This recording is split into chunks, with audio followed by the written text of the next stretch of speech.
etc. Let's continue with consult the doctor. I have 4 questions. I will compress them a little bit as I read them, just to save some time, because we all know that when I start to talk, 20 minutes pass. Know thyself, as the kids say. So, recently, my Lamy 2000 has been putting down more ink than before. Why? It wasn't asked like that. I think there are a couple of things to consider here. Some I would assume are fairly obvious. If you've changed inks, it could be that. It could just be a wetter ink or a lubricated ink or something that just happens to write a bit more wetly. If you've changed papers, that could be the case. If you've gone from very absorbent paper to a coated paper, think Oxford or Rhodia, versus a more absorbent paper like, say, Moleskine, right? So that could all influence the writing experience. I even think that if your environment has surrounded, if you're in a more or less humid place or something like that could affect, or the temperature, if it's very hot out versus it being less hot, that could affect the wetness of your pen. But assuming that none of these things are the case, it could of course also be something else. And one thing that comes to my mind is that it could be possible that for some reason the nib slit, the opening between the 2 tines, has opened up a bit more than it used to be. That could happen over time if you have written with a bit of pressure, or if you have lent a pen to someone who doesn't really know how to use a fountain pen. They could have exerted a bit too much pressure. And that doesn't mean your nib is sprung, right, where the tines are like this. It's also possible that, again, those tines have just opened up a little bit. And you'd be surprised to see what just opening tines a tiny bit, barely perceivable with the naked eye, what a difference that makes in the wetness of a pen. So I wonder if something like that has happened with a bit of pressure, something like that. Now, if that is the case, you want your pen to be drier. It's a Lamy 2000. It's not a cheap pen. If you're not really willing to experiment yourself, the fastest way to do it, and I've done it, but I'm not saying you should do that with your pen. I've done it with a few of my more inexpensive pens. If the tines are open a bit too much, you flip it upside down, you very gently push it down, and that closes the tines. Do you want to do that with your pen? Probably not. Have I done it successfully? Yes, I have. Would I recommend it? Maybe. If you want to be absolutely sure, send the pen to a nibmeister. I've done a video on nibmeister, so I'm not going to list them all here, but send it off and have them make it drier, and they will do this. I mean, this is a routine job for a nibmeister. They can do it with their eyes closed, but only do it if it bothers you, right? If you don't mind that your pen is a little wetter, well, then don't really worry about it. Do test those other things, though. It's not the new ink, it's not the nib, it's none of that. Do make sure that that's covered. Okay, we continue with the second question, which actually came from the same person, which I thought was a very interesting question. Do inks darken with age? This person has a Lamy blue that's about 5 to 6 years old, and it has become darker over time. My simplest answer would be, it depends a little bit, but they might.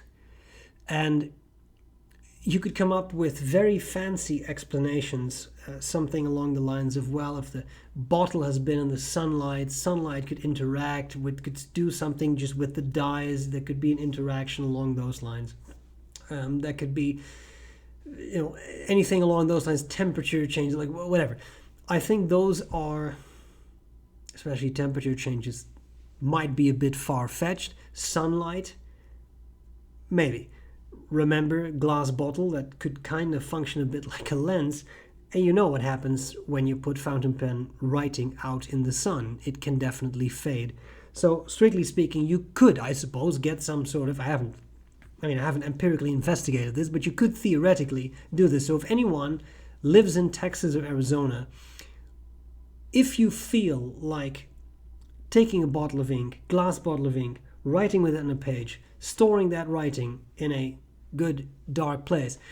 But then put the bottle in your window and then see what happens after summer. I'd be very interested to hear what happens if the color has changed. My money is on this. I don't necessarily know so much if it's the sunlight interacting, and you even have some manufacturers who use a darker colored glass to stop basically sunglasses for your ink. My money is on a bit of evaporation. When you think about it, ink, or also when you not think about it, by the way, but ink is a couple of things. It's water with a dye, with a fixating agent, and usually some sort of antifungal agent in it. Why the fixating agent? Well, otherwise you have little sort of dye particles suspended in your water. You write with it, and then once the water evaporates, the dye is just dust on the page, so it has to stick to the paper, right? Now imagine what happens, and this happens quite a lot with cartridges, older cartridges, which are plastic, right? And there's always a bit of a leak. Plastic is always a little porous. So what could happen is that the water slowly evaporates out of the cartridge, or in this case, a bottle of ink.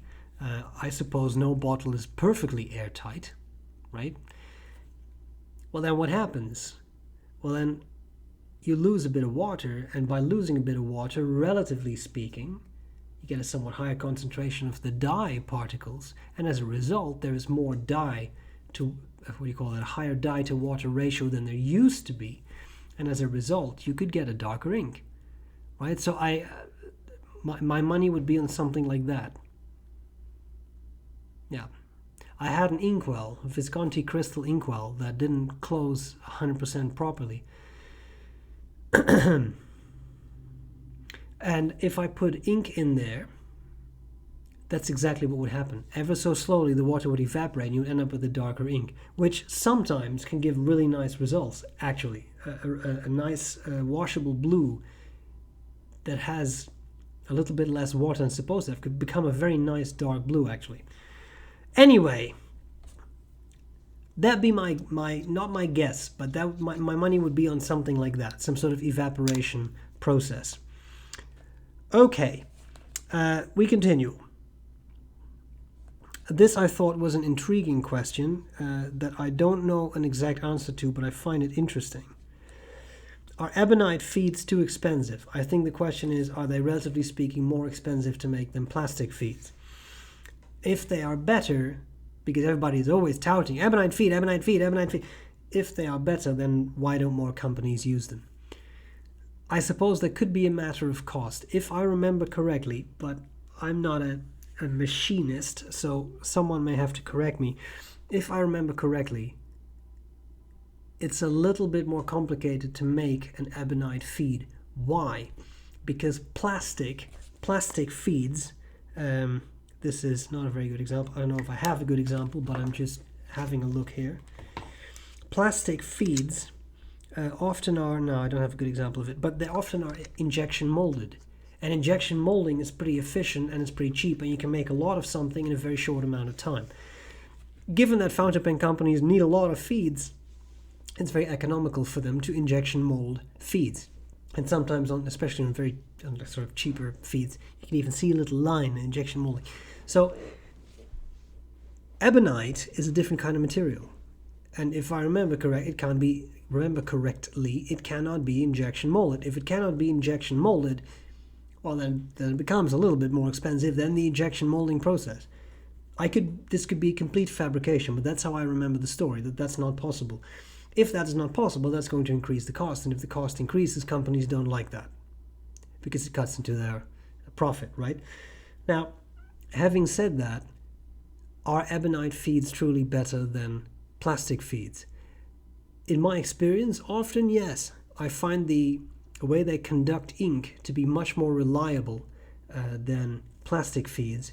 And I also want to say there was a story I once read about you can get a sort of like static on a plastic feed that can hamper the ink flow a bit. And I forget the exact details, but it was something along those lines, that just the ink wants to flow more nicely along an ebonite feed than along a plastic feed. That too could be a complete fabrication.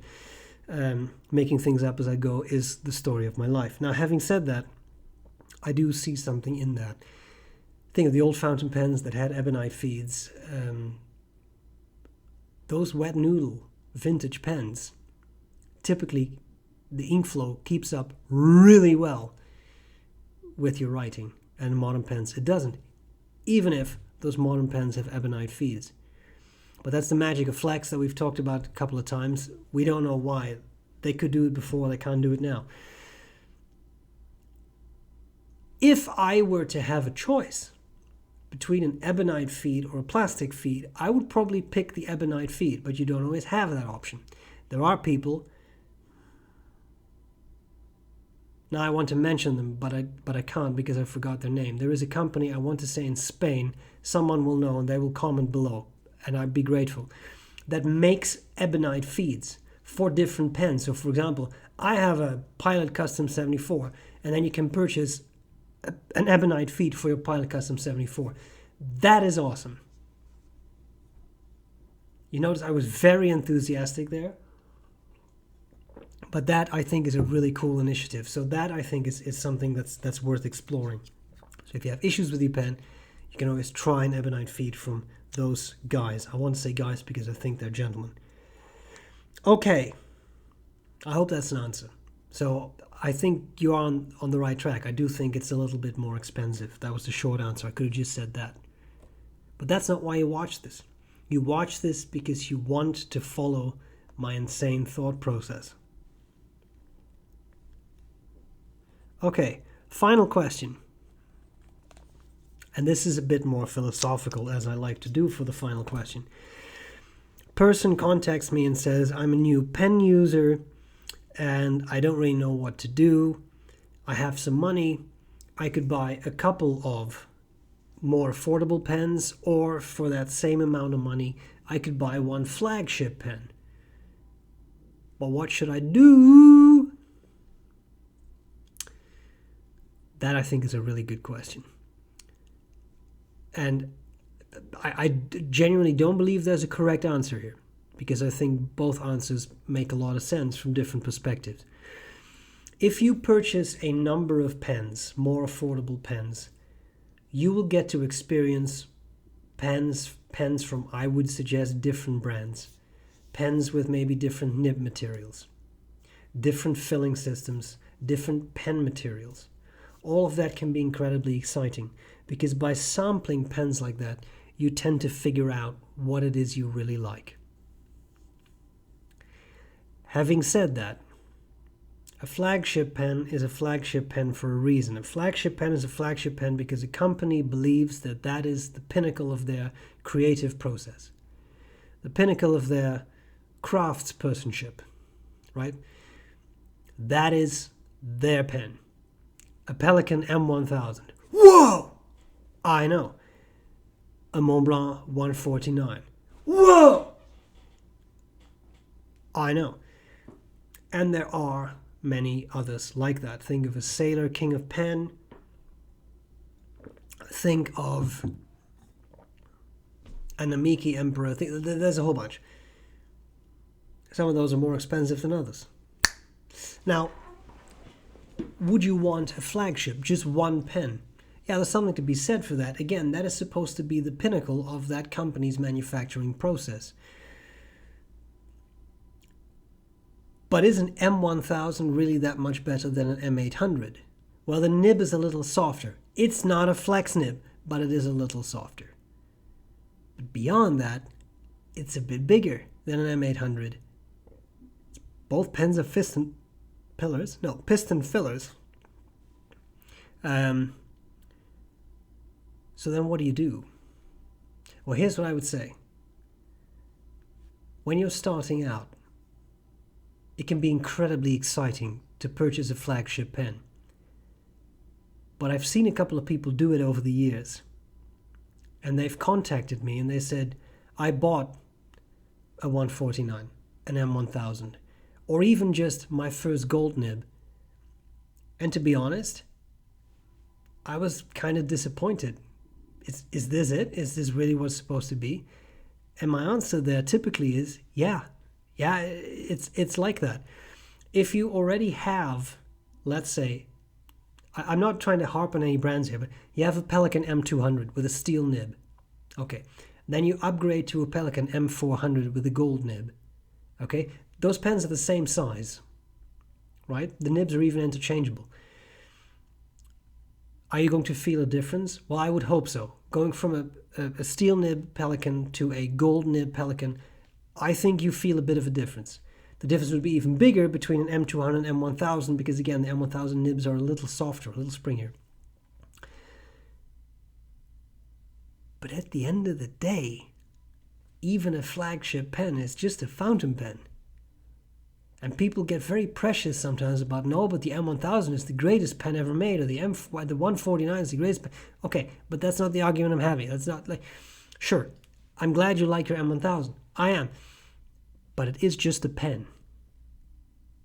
A Namiki Emperor is a beautiful fountain pen, in my mind. But it is just a pen. Has a big nib, has an interesting filling system, but it's just a pen. Does my Namiki Emperor write incredibly out of this world better than some of the other pens I own? Not really. It's a very nice pen, but it's just a pen. So if you're starting out, what I would do is explore, fiddle around, try a couple pens. You'll figure out what you like. You can always sell them again.